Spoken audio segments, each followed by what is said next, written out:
नहीं, आज जो फैसला आया हम उससे मुतमईन नहीं हैं और हमारा मानना यह है कि ये कॉन्स्टिट्यूशनल मेजॉरिटी जो लोग कह रहे हैं, अब कॉन्स्टिट्यूशनल मोरालिटी की आज जीत हुई है और मेजॉरिटी मोरालिटी की कामयाबी हुई है। इसमें कोई दो राय नहीं है कि कश्मीर हमेशा से भारत का एक अटूट हिस्सा रहा है।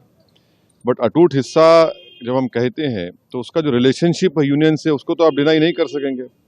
और ये जो कॉन्स्टिट्यूशनल रिलेशनशिप कश्मीर से यूनियन का रहा है वो परमानेंट हुआ है। जो कॉन्स्टिट्यूंट असेंबली डिसॉल्व हुई है कश्मीर की।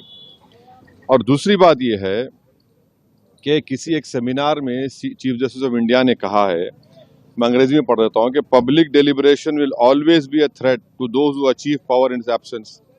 अब क्वेश्चन ये है कि जब आप एब्रोगेट कर रहे हैं स्पेशल स्टेटस, पूरे स्टेट को कर्फ्यू में लगाकर 356 लगा दिया आपने, इलेक्टेड असेंबली नहीं है, तो फिर कश्मीर में डिलिबरेट किसने किया बताइए हमको, किसने क्या डिलिबरेट किया?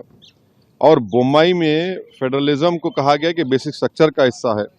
फेडरलिज्म के माने ये है कि स्टेट की एक आवाज़ है, उसका एरिया ऑफ कॉम्पिटेंस है, उसको कंप्लीट फ्रीडम ऑपरेट करने का।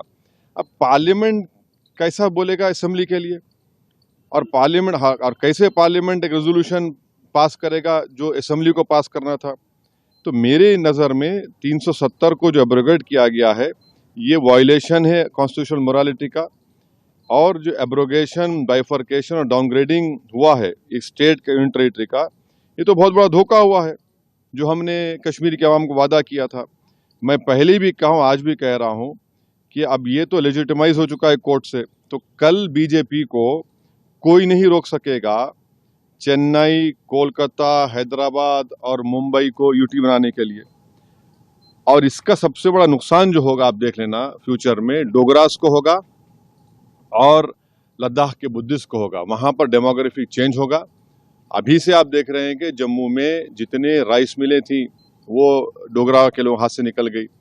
और लद्दाख में आप देखेंगे बहुत बड़े पैमाने पर बुद्धिस्ट लोग नाराज होंगे और वहां पर डेमोग्राफिक चेंज होगा। सर, दो सवाल हैं। आपने ये बात कही कि दूसरे शहरों में भी ये काम